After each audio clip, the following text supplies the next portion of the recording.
कर्मों का फल कब और कैसे मिलता है, श्री कृष्ण से सीखिए जीवन का सबसे बड़ा रहस्य। कर्म करो, फल की चिंता मत करो। यह सिर्फ एक पंक्ति नहीं है, यह पूरे जीवन की दिशा है। इस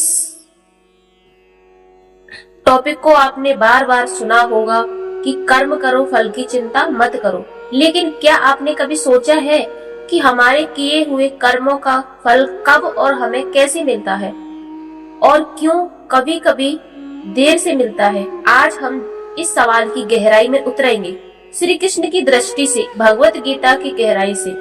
कर्म यानी सिर्फ कोई काम करना नहीं होता।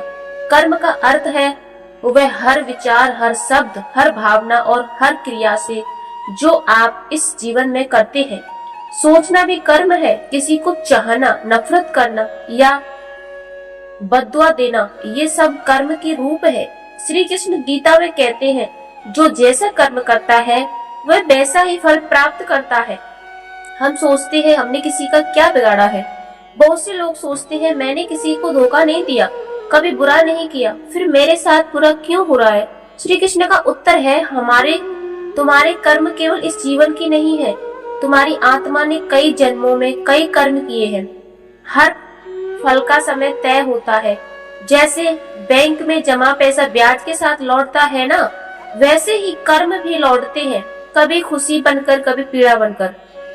कर्म का फल क्यों देर से मिलता है? आप आम का बीज बोते हैं तो क्या अगले ही दिन फल मिल जाता है? नहीं, तो समय लगता है जड़ जमाने में, बढ़ने में और फिर फल देने में। ठीक वैसे ही कर्म भी समय लेकर फल देते हैं।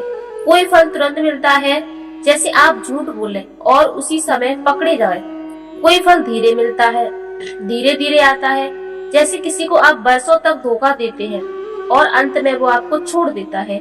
कुछ फल अगले जन्म में मिलते हैं, क्योंकि यह ब्रह्मांड आपकी आत्मा को पहचानता है, ना कि सिर्फ आपके शरीर को। श्री कृष्ण का न्याय है। कई लोग कहते हैं दुनिया में गलत लोग फलते फूलते हैं और अच्छे लोग दुखी रहते हैं, लेकिन श्री कृष्ण कहते हैं संघर्ष अभी चल रहा है, कहानी अभी बाकी है, अंत में सत्य ही विजय होती है। ईश्वर न्याय करता है, लेकिन उसकी घड़ी हमारी घड़ी से अलग है। अगर आज किसी ने आपको धोखा दिया है और वो मजे कर रहा है, तो यकीन मानिए उसके कर्मों का फल भी तय है। वो कब मिलेगा, कैसे मिलेगा, ये हम नहीं जानते, लेकिन वह जरूर मिलेगा। कर्म 3 प्रकार के होते हैं: सत्कर्म, सेवा, प्रेम, क्षमा, मदद, सच्चाई। दुष्कर्म, हिंसा, घमंड, झूठ, छल, अपमान। और अकर्म, वह स्थिति जब आप खुद को ईश्वर को समर्पित कर देते हैं और हर कार्य को उसकी इच्छा मानकर करते। कृष्ण कहते हैं, जब इंसान अपने अहंकार के ऊपर उठकर कर्म करता है, तब वह मोक्ष के रास्ते बढ़ जाता है। एक सत्य कथा सुनाते हैं हम, कर्म का न्याय कैसे मिलता है। बहुत समय पहले एक ब्राह्मण था जो बहुत ही धार्मिक और परोपकारी था। वह रोज मंदिर जाता, भूखों को खिलाता और कभी किसी का बुरा नहीं करता। लेकिन एक दिन उसके घर आग लग गई, सब कुछ जल गया। लोगों ने कहा, इतना बड़ा इंसान, इतनी बड़ी विपत्ति। उसने मुस्कुराकर कहा, शायद पिछले जन्म में मैंने किसी का घर जलाया होगा, आज उसी का तो फल भोग रहा हूँ। लेकिन इस जन्म में मैंने किसी का नुकसान नहीं किया, इसलिए मुझे भरोसा है कि भविष्य में सुख ही मिलेगा। उसका विश्वास ही उसकी शक्ति बन गया। कुछ ही वर्षों में वह फिर से संपन्न हो गया और पहले से अधिक शांत भी। कर्म का फल कैसे बदल सकता है? श्री कृष्ण कहते हैं, अगर तुम सच्चे मन से पछताओ और फिर से सही मार्ग अपनाओ, तो पुराने कर्म में धीरे धीरे मिट सकते हैं। मन, वचन और कर्म तीनों को शुद्ध रखो। बुरे कर्म को अच्छे कर्मों से संतुलित करो। जैसे प्रदूषित पानी को साफ किया जाता है, वैसे ही पाप को भी प्रायश्चित और सेवा में साफ किया जाता है। कर्म और भक्ति दोनों साथ चले।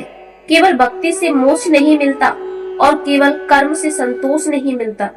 दोनों साथ हो। कर्म से जीवन चलाओ, भक्ति से जीवन को अर्थ दो। हर काम ईश्वर को समर्पित करके करो, तब तुम्हें फल की चिंता नहीं होगी। अंत में श्री कृष्ण का संदेश कहते हैं, हे अर्जुन, तू कर्म करता चल, फल की चिंता मुझे सौंप दे। जो हुआ वो मेरे द्वारा हुआ, जो होगा वो भी मेरी योजना है। तू बस अपना कर्तव्य निभा, शक्ति तेरे साथ होगी। कर्म का फल तय है, लेकिन कब मिलेगा यह हमारे हाथ में नहीं है। जो हमारे हाथ में है वो है आज का कर्म।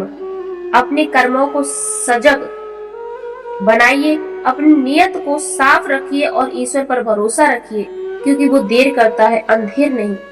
जय श्री कृष्ण।